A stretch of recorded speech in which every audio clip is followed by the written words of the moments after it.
Artist Richard Whitney of Keene, New Hampshire, paints landscapes from nature in the traditional manner.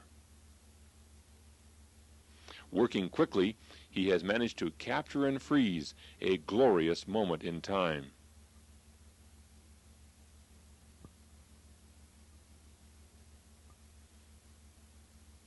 Richard is quick with a brush, but New England autumns could keep him busy for 1,000 lifetimes.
As the leaves fall, more and more light will reach the forest floor.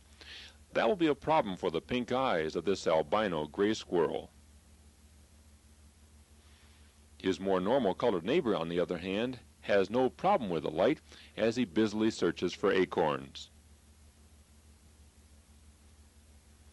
The new carpet of freshly fallen leaves will soon nourish the stems that gave them birth.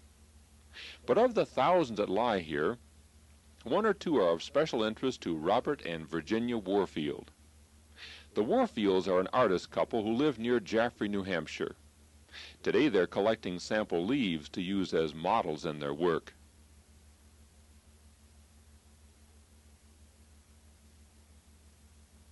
Bob's notebook is a handy press for the fragile little oak leaves. Bob, and Jenny as her friends call her, are frequent explorers of the woodlands that surround their home.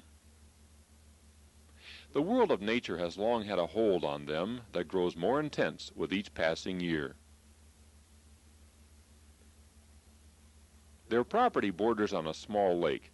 Most of their daily hikes include a stop along its edge to see if any resident or migrating waterfowl are about.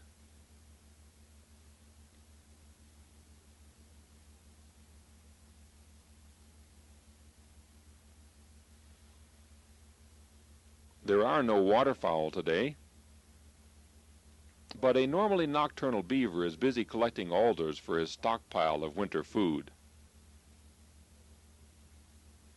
The term busy as a beaver probably came from people observing them in the fall when they're busy laying in their winter food supply.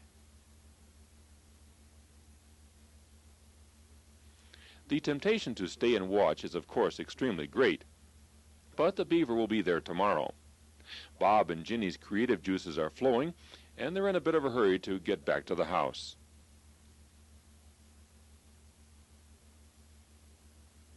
Following careers at Boston University and a custom furniture business, Bob and Ginny discovered their life's vocation in 1964.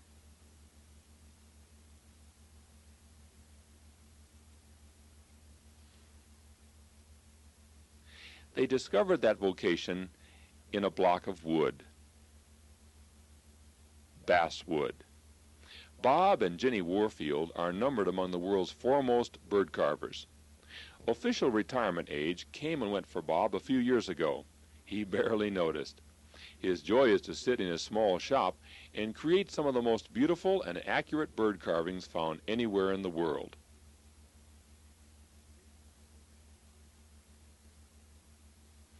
To ensure the accuracy of a bird, Bob relies on photographs, mounts, study skins, and of course lots of personal observation. The finished woodcock appears almost ready for flight.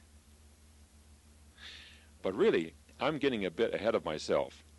Once Bob has finished carving a bird, it then goes to Ginny, who burns in the feathering and then paints it.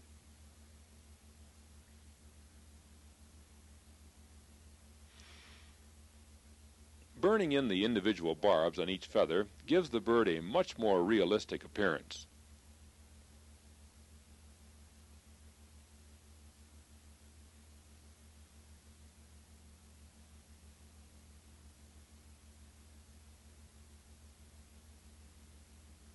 It's often said by professionals in the field that finish work, burning and painting, can make or break a carving.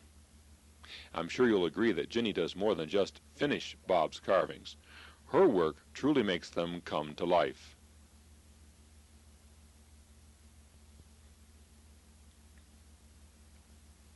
A white-breasted nuthatch appears almost ready to fly to your feeder.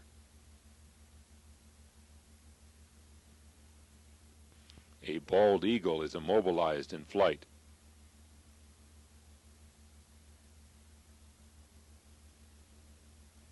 A tiny saw-whet owl watches the forest floor for movement.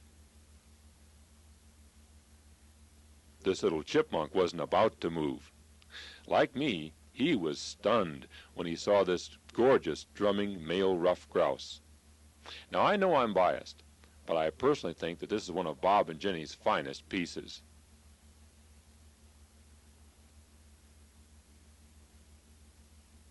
Bob, on the other hand, is partial to this drake wood duck.